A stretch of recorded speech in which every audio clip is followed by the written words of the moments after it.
Yo, what's up guys? Share ko lang experience ko way back 2019. 5 years ago today. First time ko that time mag-abroad. Nag-goodbye na ako sa family ko dito.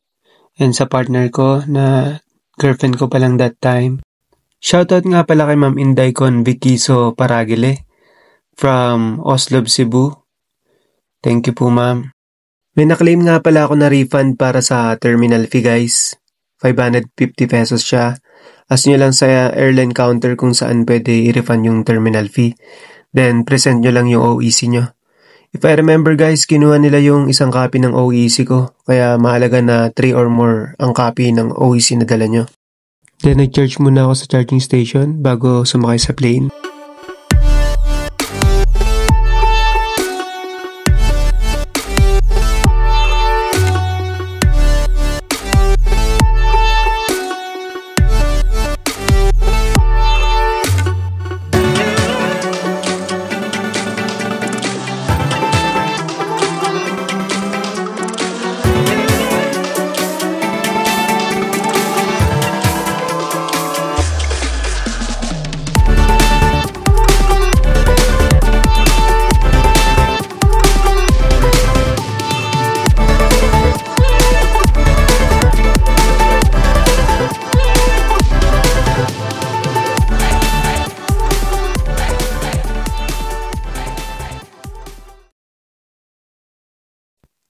Dito nakasakay na ako ng plane. Halo-halong emosyon ang nararamdaman. Excited kasi first time nakapunta ng airport. First time nakasakay ng eroplano. At first time makakarating ng ibang bansa. Kaya lang hindi para gumala o mamasyal, kundi para magtrabaho. Sa mga sandaling to wala ko ibang iniisip kundi yung partner ko. My last night with her was very painful. Yung kahit paulit-ulit mong mapahid ang luha niya, patuloy pa din sa pagpatak. Yung araw-araw kayo palaging magkasama, na halos buong araw magkasama kayo for almost 5 years. And then, the next day, magkalayo na kayo.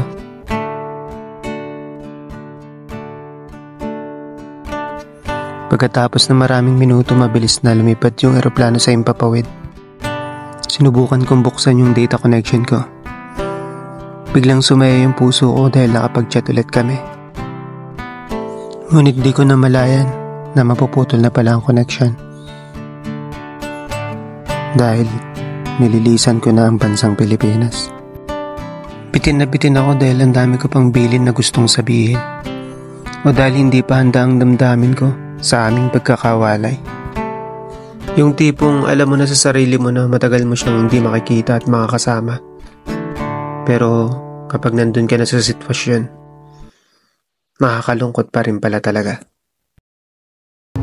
May connecting flight nga pala ako guys from Naiya to Abu Dhabi International Airport and from Abu Dhabi to King Khalid International Airport sa Riyadh, Saudi Arabia.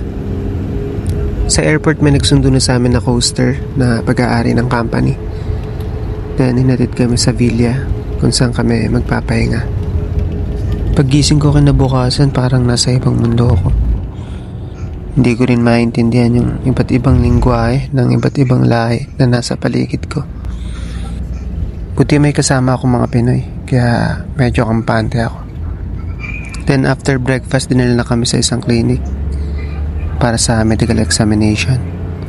Bukod pa yung medical namin sa Pinas guys. Tapos pinahiram kami ng 500 real ng company para magamit sa primary needs namin. Bumili agad kami ng SIM card para makontak agad namin yung family namin sa Pinas. Naibsan ang unang araw ng aking pangungulila dahil nakita at nakausap ko ng partner ko. Sa wakas nakapag-video call din kami. Then kinagabihan, nagwahiwalay na kami ng mga kasama kong Pinoy dahil iba't ibang farm ang pagdadalan sa amin.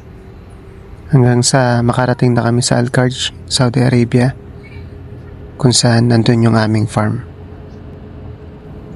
Saudi ang naging stepping stone ko para makarating ngayon dito sa New Zealand. Dito ko rin sinimulan ang aking journey para tuparin ang pangarap para sa aking pamilya.